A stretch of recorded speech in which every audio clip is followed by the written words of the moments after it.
Good morning, class, and welcome to the first ever online tutorial version of a lecture via YouTube for CA 261, Restaurant Ownership. Hope you're all doing well. By now you've all heard that the Santa Barbara City College is now not allowing on-site instruction, so we're moving everything to online as best as we possibly can. I know you've all received my email from earlier in the week, and I wanted to review that quickly with you before we dive into our marketing lecture for today. So, as you know, again, there is no on-campus instruction through the end of the month. That'd be March 29th, and then spring break, obviously included in that time frame. Hopefully we'll be able to come back on campus starting in April. But if not, we're prepared to go through to the end of the semester working with online tutorials, much like this video we're recording right now, as well as submitting all of your assignments, including your business plan, and eventually the final via pipeline. So again, I'll distribute all email assignments, handouts, any other materials directly on pipeline to you. Most importantly, as far as your business plan is concerned, I want you all to realize that I'm here for personalized instruction on any level. So any questions you may have regarding any part of your restaurant ownership business plan to open your own restaurant, please email to me, to my Pipeline account, and I'll be happy to respond on a regular basis. Again, brave new world, a new opportunity for us to learn in a different manner. So rather than pushback, I'm embracing that and hoping that we'll get through this positively until we can once again resume on-campus instruction. So just to recap where we're at thus far in the semester, obviously we just had our midterm prior to the shutdown of campus, which is great. One less thing to have to worry about online. And you should have already turned in your first section of your business plan regarding restaurant concept. Most of you have, and you've returned those, or I've returned those to you for further revision. Any of my comments that are on your business plan first rough drafts that you don't understand, please feel free to email again and let me know. I'd be happy to clarify. Be sure to refer to your document that's been emailed several times, and I'll send out again tomorrow, Thursday, March 19th, that's entitled Tips for a Successful Completion of Your Business Plan. There are many shorthand versions of some of the comments in the margins of your papers. For example, NARR, short for narrative, meaning rather than having just bullet points to describe your concept, you need to write it out in a fashion that would be more suitable for a business plan and easy for the reader to understand exactly what you mean. So again, you should have had your first section turned in already. I've made my revisions, I've returned them to you, and then when you turn to your second section, the marketing section we're about to talk about, you should also have already made your revisions to the first section so I can see where you intend to go with those. Again, totally optional. If you like your first section the way it is, fine, leave it. If you want to make those revisions, when you turn in your second section on marketing, that's a great opportunity for me to see where you've made those changes and weigh in again on where I think you're at on your business plan. Again, my role is to hopefully successfully guide you, shepherd you through this process so that at the end of the semester you feel confident that you've done the best work you can to produce a wonderful business plan on a restaurant you might one day open on your own. Assignment-wise, you might recall that we assigned the Big Night essay originally for Thursday, March 19th, tomorrow. I've extended that to 2 weeks out from today so that you have ample time to think about whether you want to weigh in on Primo, who was the chef in the movie, as you recall, and his reluctance to change anything he did, his passion to stay true to his craft, outweighing any adjustments he wanted to make, or if you align instead with Secundo, the manager of the restaurant, in essence, who felt that they needed to make some adjustments and changes in order to succeed on a business level. Again, you're not graded on whether I agree with your opinion being right or wrong. Obviously, neither would be true. It truly is just an opinion. But what side of the fence you fall on, you have to choose. So either you feel again that Primo was indeed correct in not sacrificing anything about his craft, and therefore you wouldn't change anything, or if instead again you feel that Secundo was on the right path, they needed to make adjustments to satisfy their demographics, their market on the seaboard of New Jersey in the 1950s in order to attract a bigger audience and therefore become successful as a restaurant. If you feel the need to see both sides, which most people do, you're more than welcome to include a paragraph at the end of your essay that indicates you see the other side, and I'm happy to read that and interpret how you really feel. But in the end, please pick a side between the two gentlemen, and of course we'll have ample time to discuss that in our next video, as opposed to in class, which I'd much prefer, of course, but here we are. And if those are turned in, again, via email on Pipeline by Thursday, April 2nd, you'll receive credit just for having turned it in, again, not graded.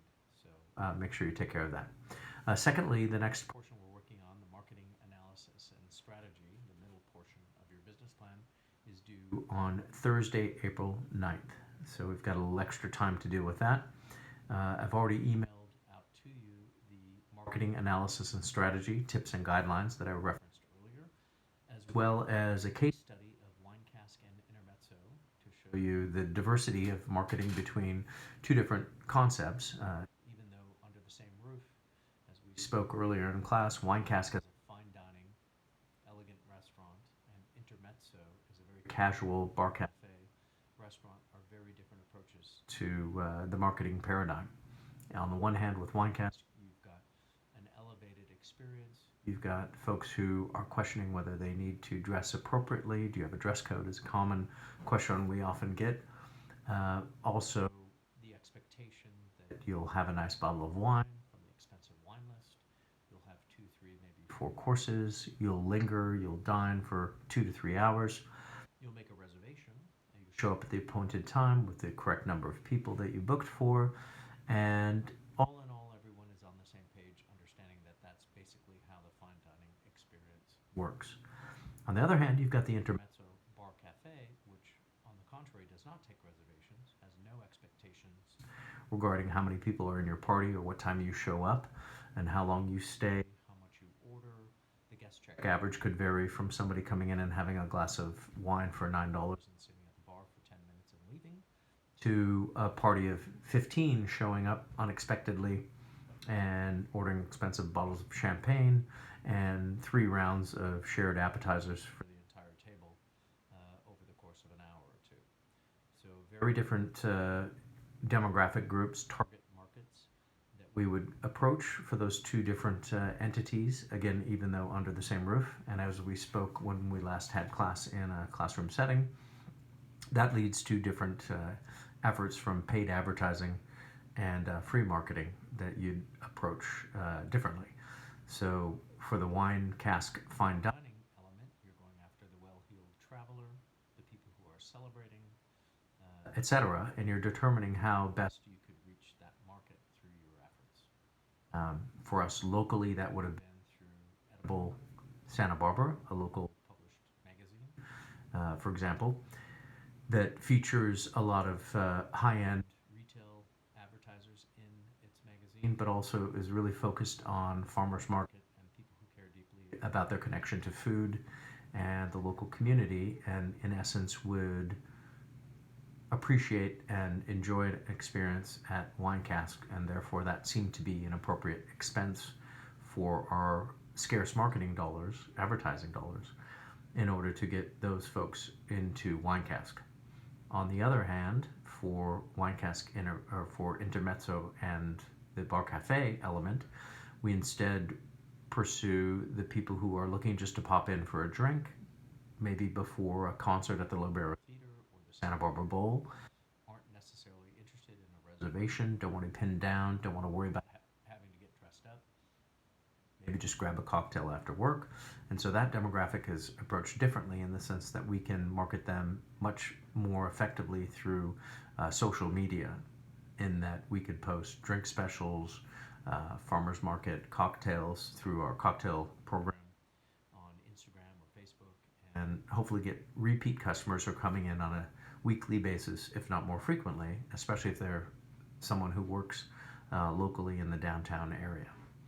So to reiterate, I did send out the marketing case study of Wine Cask and Intermezzo. Have a review of that.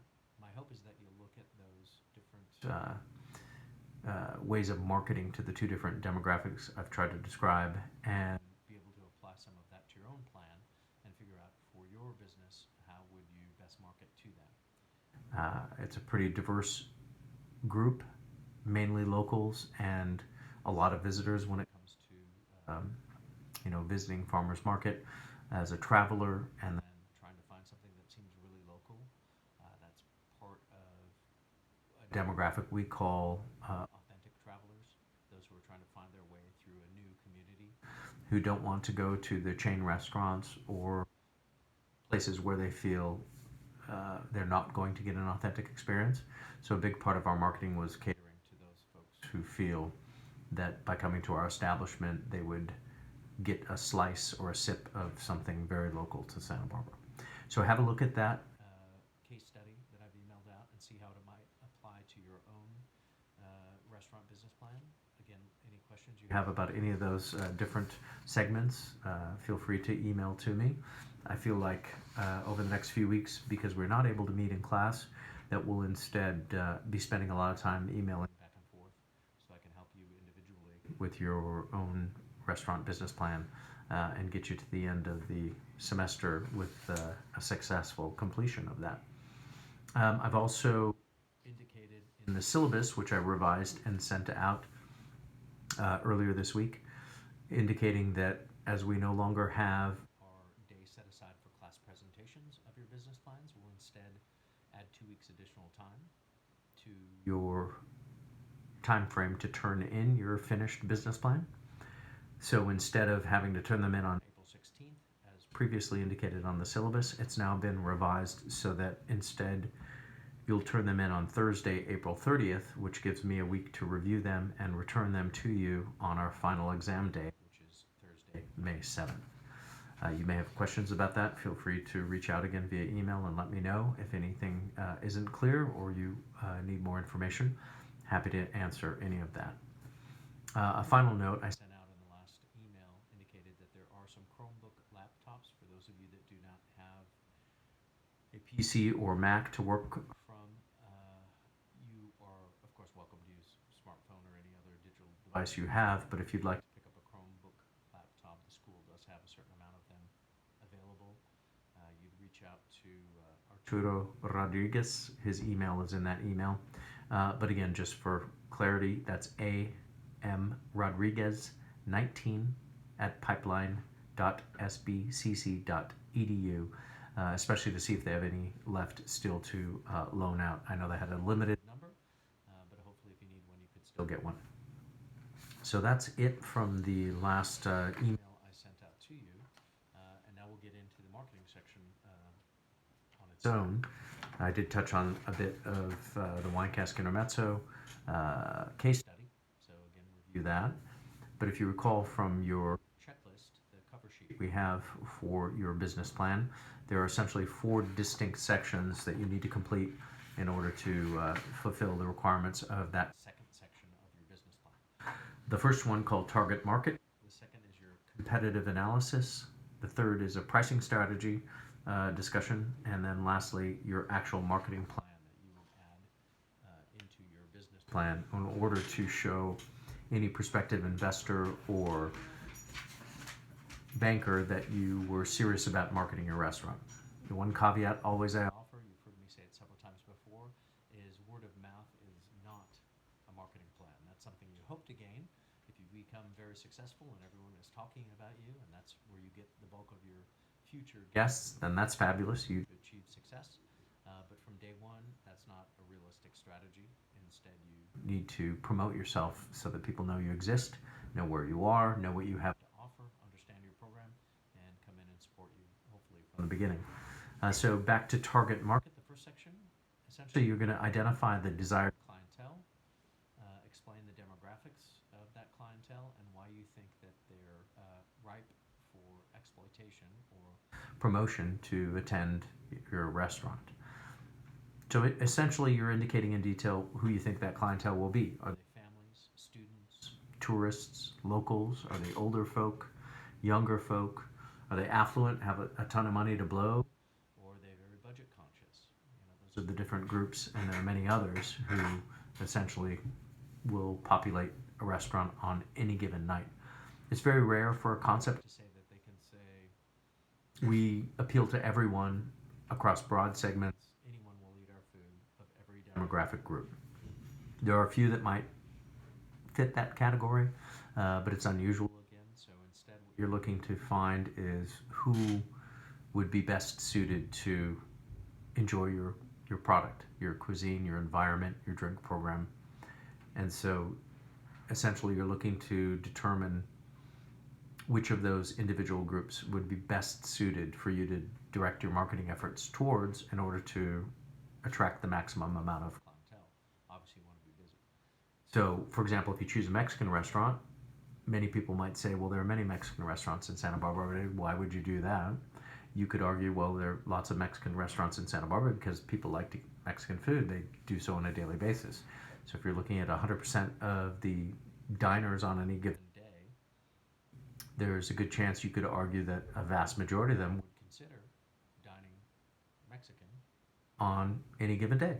So then your challenge becomes, well, how do you set yourself apart from those other Mexican restaurants? Are you more expensive, less expensive? Do you have a better atmosphere? Do you have an outdoor patio? Do you have something special to offer beyond the traditional Mexican restaurant? On the high end, that might be something like Santo Mezcal on Lower State Street that has an incredible selection of mezcal and tequila for the high-heeled restaurant diner, the tourist looking for an authentic experience. That might be the call. On the low end, from a price point standpoint, perhaps your Moni's or Lily's Taqueria, where for $1.99 you can offer a delicious taco that people are happy to pick up 10, 20, 30, 50 of in any particular day and take them to the construction work site, to the restaurant kitchen. I see my staff show up frequently with a grip of 30 tacos that they picked up for $60, and they all chipped in $10, and they have a feast of delicious tacos. So, those target markets again are very different. If you're Santo Mezcal, you're looking to market to the well-heeled tourist who's looking to come in and have dinner, lunch, happy hour, whatever it may be, and spend $30, $50, $100, $150 for two people to enjoy an experience down by the waterfront on State Street, enjoying what Santa Barbara has to offer from a tourist standpoint, which you could compare and contrast with my group of chefs who might swing by Lily's on their way to work in a hurry and buy, like I said, 30 tacos, bring them to the workplace, and everybody shares those. As you can see, those are very divergent target markets. So how you would market to them would obviously be very different. To further that thought, for the Santa Mezcal folks, you'd probably want to talk to all the local hotels. There are 30 or 40 of them within a few blocks of Santa Mezcal, and make sure they were aware that you had this exquisite experience where people come dine in, enjoy wonderful craft cocktails, a wide selection of mezcal, tequila, handcrafted cuisine, composed plates, fancy, if you will, for Mexican cuisine, and promote it as an authentic sip and slice of Santa Barbara again. If instead, on the other hand, you're Lily's or Moni's, that's not your clientele. Guests staying at the Four Seasons are not necessarily looking to pick up a plastic bag full of 30 tacos and go down to the beach. If they would, fantastic, good for you.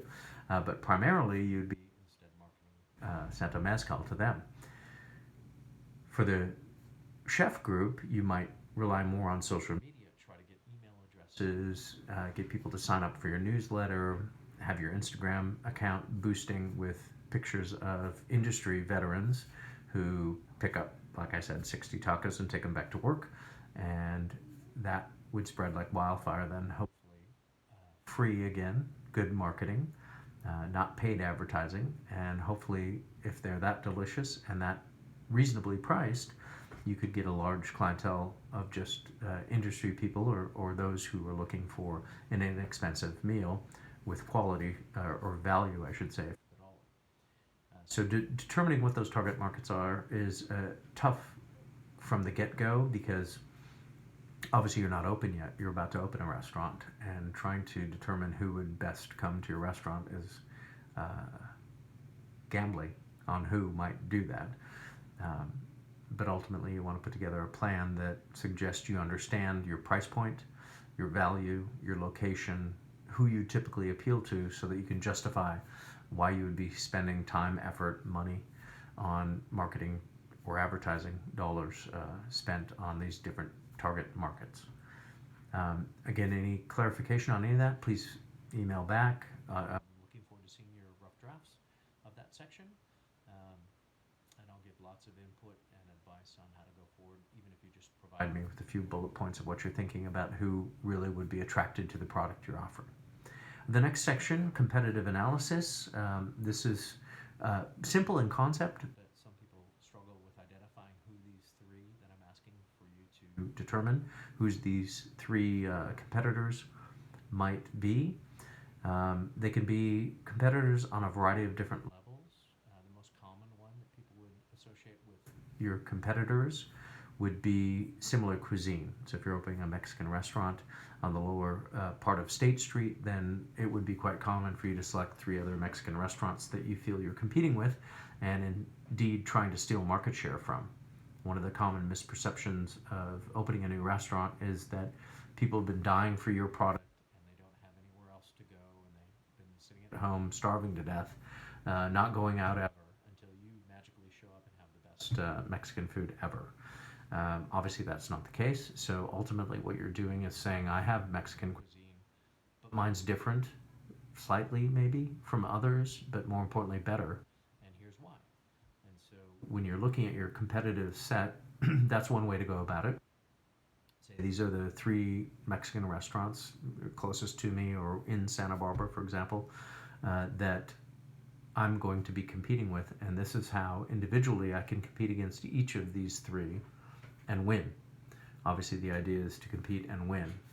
If we had never had any new Mexican restaurants open, then we'd all be eating El Torito still. Same thing with Italian restaurants. If no one came along like Pane Vino or Via Vai or Cadario or anyone else who's serving what most people consider to be an elevated Italian cuisine, we'd all still be eating spaghetti and meatballs at restaurants with plastic tablecloths and plastic baskets of garlic bread of no really renown. Not to disparage them, but certainly many people feel that there are people who would prefer this elevated idea of cuisine, no matter the category or ethnicity, that offers the opportunity to choose between those different elements. And certainly, when you look at the landscape, Italian in particular, the ones who've come along in the last 20 years have proved that the local market is starving for that elevated, what many people call Northern Italian cuisine that has a better wine program, better ambiance, better quality of food, more variety of food, and isn't just simply this red sauce. Not to be pejorative, but to use a very simple explanation. We saw that obviously in the movie Big Night in Pasquale's across the street, where he's got a line out the door, he's packed, and obviously his food is very simple, perfect for 1950s New Jersey. You know, if he did a business plan and said, my target market is people who don't know anything about Italian food really, and want to just have a good time and go out to a place where they can see and be seen, then he nailed it, and his place is packed and he makes a ton of money. Again, this is a business class, so we're not trying to necessarily determine who's better from a quality standpoint, but rather who's more successful from a business standpoint. And Paradiso, where Primo and Secondo were trying to make their go of it, as you saw in the original scene from the movie with the first customers not understanding the risotto doesn't have scallop and shrimp you can see in it, but actually it's in the pasta blended in. They had no idea what they were eating. They had no idea what this restaurant was about. You might recall she was trying to order a side of spaghetti and meatballs to go with her risotto. So knowing your target market, again, to reiterate the first point of today's lecture, is critical in seeing if you can be successful going forward. But from a competitive mindset, if I were about to open Paradiso in 1950s in New Jersey, I would have looked across the street and said, well, it's not the same food as what I'm serving, but it's an Italian restaurant. And people in this community will think, okay, that's an Italian restaurant. I'm an Italian restaurant. How am I going to compete and win market share from my long-standing competitor across the street? Obviously, they didn't. They were unable to convert those guests into thinking that the food was everything. Instead, the scene was really what people liked at Pascal's. Again, my opinion. But that's an important part of the competitive analysis. If they had set out and done that prior to opening, they might have come to the conclusion that in the 1950s, locals in New Jersey weren't prepared for, didn't understand, and wouldn't warm to the type of cuisine that Primo produced. Amazing food, critically acclaimed, food that you'd love to go out and eat as a foodie, but there wasn't a market for that, obviously, in 1950s New Jersey. Another way beyond just your cuisine to find competitors is to consider your price point. So perhaps at an X dollar amount, $15 for an average entree, you've got several different restaurants around you that are charging similar amounts of different cuisine, and perhaps you can offer something better, again, different yet better, so that you can steal market share from them. And lastly, another would be geography. So perhaps you're planning on opening in Isla Vista, and then you're not necessarily as worried about the price point or the similarity of cuisine, but instead you're looking at a very concentrated target market of UCSB students, a few locals perhaps, but primarily 90% UCSB students, and they are on a limited budget and they're willing to go out and eat, but every other store on Embarcadero del Norte and Embarcadero del the other is college-oriented food. So if you're going to go into that market and compete, you're going to look at the rice bowl places, the pizza places, the burrito places like Freebirds, and figure out a way to compete with them. And again, that's just your geography. So it doesn't matter which three competitors you choose or from which aspect you would be competing with them, but ultimately you're going to choose three that you think you can essentially steal market share from. So if you go back to the Bouchon original business plan from 20 years ago that I shared with you a few weeks ago, you would have recalled that I'm looking at Downey's across the street, essentially a geographical competitor and someone who had been around for 35 years producing fine dining. Wine Cask 6 blocks away, very similar cuisine, very similar focus on wine.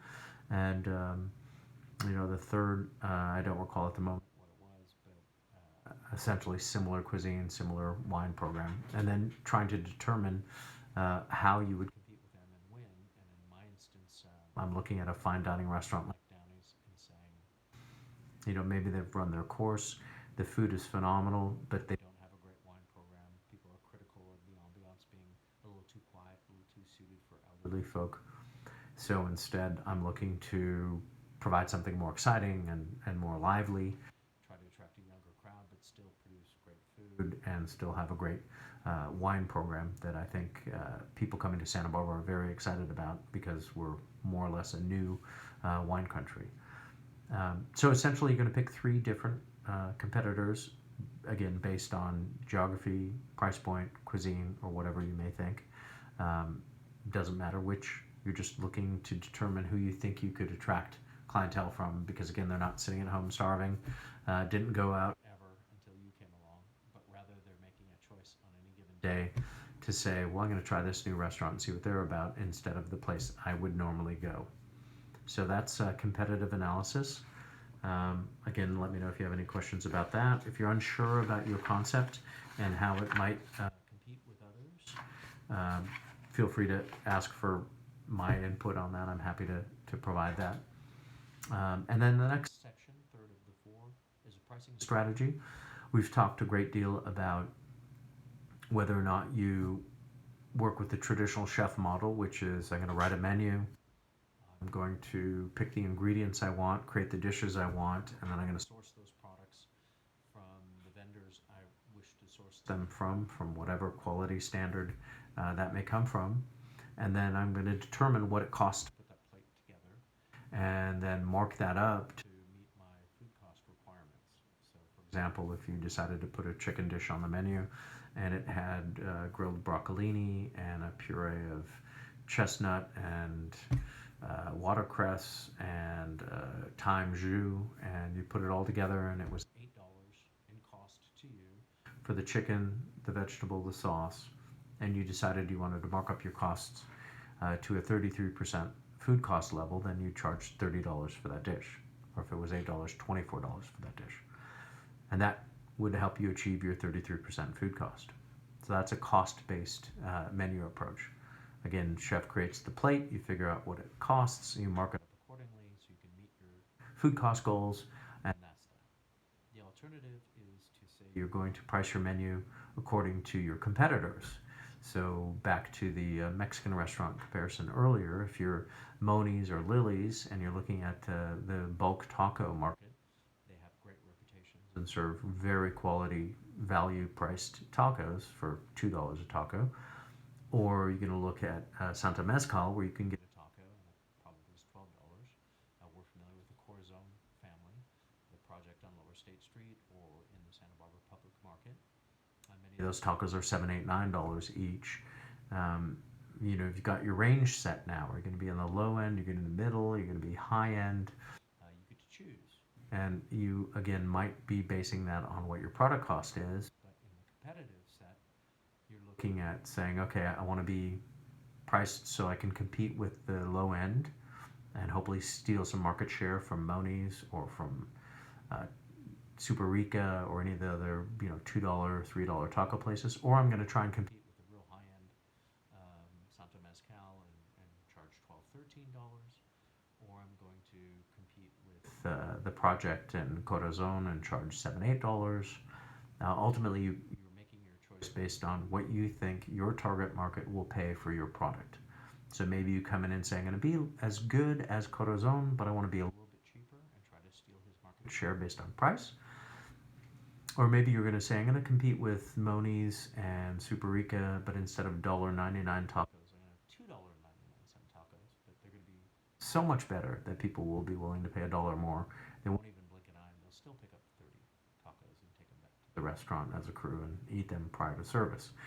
So you have to choose between those two options, either cost-based, where you just write your menu, you cost it out, you mark it up to the price where you need to meet your food cost minimums, or you're going to look at the competitive set within your target markets and say, okay, I'm going to charge X based on my competitors and go forward with that. The latter requires you then to say, well, if I'm only going to charge $2.99 for my taco, then if I still want to have a 33% food cost, that gives me $1 to spend on each taco for my food cost. And that determines how you would then choose your vendors, your providers of goods, so that you could figure out what the salsa, the meat, if it's a meat taco, the tortilla, whatever it takes to put that one taco together. You have to make sure that you're not spending too much money at that $2.99 price point so that you're unable to afford producing that. So in many instances, that means you're purchasing an inferior product to put out a less expensive taco. Whereas if you talk to Ramon at the public market or at the Project and said, you know, why are your tacos $9? He would say, well, my ingredients are expensive. I spare no expense. I search out the best of quality, and that's my product. And if you don't want to spend $9 on a taco, then go to Lily's or Moni's or Super Rica. No harm, no foul. So again, you're deciding in your plan whether or not you're going to be a cost-based restaurant or you're going to be competitively based, and then describe in just a paragraph or two why you chose one over the other. And then the last section of this marketing analysis is your actual marketing plan. This is where you talk about how you're going to advertise or market your restaurant to the general public, how you're going to reach your clientele. In that, you need to have at least 5 individual efforts that you'll use to attract business and explain in detail how you're going to achieve that. So, for example, you can't say, I'm going to have a website. That is not a plan. That's a given. Maybe it's a Facebook page, maybe just Instagram, depends on your concept. I understand that. But then how are you going to use that social media channel to actually promote your product is what's more important. Um, so you can read, I'm not going to read to you in the marketing plan section that I sent out via email, and I'll send out again tomorrow so you have it at actual class time. You'll read a lot of the different ways that we chose to market differently to our different target markets, be it at Wine Cask, Intermezzo, Bouchon, where we would attract different core elements of the business or target markets differently. The one example that I'm reading right now for lunch meetings at Wine Cask, we would send out invitations to nearby businesses and attempt to collect their email addresses so that we could send a monthly contest out, just a raffle essentially, whereby they would just send in going, hey, we want to win, lunch for 10. And essentially each month then we would select one business, and then we'd promote the winner, saying this particular business was our winner this month. They got lunch for 10 in our private dining room, and then try to both drum up interest in private dining and lunch business dining, and also collect the email addresses from the different folks who would participate in this promotion so that we could grow our database and then inevitably get to a point where we felt we had 1,000 or 2,000 email addresses that would allow us to market to them on a monthly basis. And eventually each month would result in a different winner who hopefully then would go back to the office and say, hey, we have this great lunch at Wine Cask, and help with that word of mouth promoting we talked about earlier. So that would be an example of one specific marketing tool that you might use to promote your restaurant. Another would be if you're on the higher end and you're relying on local hotels, restaurants, bed and breakfasts to send their guests your way, you might invite the concierge and front desk staff of those various hotels and bed and breakfasts to come into your restaurant, have lunch, dinner, whatever your product may be, comp it. In other words, invite them in for free, and hopefully then, presuming they have a great experience, they would go back to their property and soon thereafter be sending people your way because they came in and had a personal first-hand experience and enjoyed your product. It's actually one of the most surefire ways to get those people on your team, so to speak, and be able to say, oh, I just had lunch there last week and it was phenomenal. You really should go to Santa Mezcal. It's a beautiful patio there. The service is great. We enjoyed some wonderful margaritas. You should have the mole they serve. I had it myself. It was delicious. There's your word of mouth, really. That works great. So have a look at that. Your marketing plan, again, needs 5 specific items. There's tons of examples I've provided in that handout. You're going to have a grand opening. Are you going to distribute samples? Do you want to do guerrilla marketing? That's still very popular, where you don't pay for paid advertising per se in a newspaper, but rather hand out flyers, hand out stickers, go to public events where you can have a booth, say at Taste of the Town, and offer free samples of your product to guests who purchase a ticket to come to that large event, and ask about who are you, where are you. Particularly effective for new restaurants, because attendees to those festivals tend to really focus on what's new, what's hot, what's exciting, much like journalists do. When you first open, you get this great honeymoon period everyone's happy to talk about. But once you've been around the block 5 years, 10 years, nobody's rolling into town saying, ooh, tell me what's great. Really what they want to know is what's new and exciting. And so when you first come out of the gates, that's a great opportunity to reach a large audience of people who are very excited about somebody new opening up, and that's when you need to take advantage of that opportunity. So again, that marketing plan, the last section of the 4 bullet points on your marketing analysis and strategy section, is coming up with 5 specific ways you intend to market your restaurant to the outside world. And that's it. So that's our rundown. We've been through that before. I can't emphasize enough that any questions you have, email me, anything specific on your plan. If you're stuck, if you think you have an idea but don't really have it all fleshed out, don't be shy about emailing it to me and ask me to weigh in on it, especially during this time where we don't have our class time together. We're going to rely apparently on a video for me sitting in my office at home. I'm more than happy to spend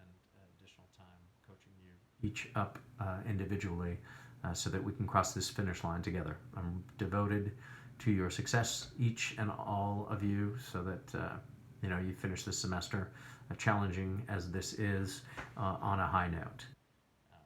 So, again, any questions you have, feel free to email me. Enjoy your spring break. Hopefully we'll be back in the classroom in a few weeks, but if not, we'll carry on and get through this all together. So there's our lecture for Thursday, March 19th. And again, any questions, please reach out. I'm happy to help.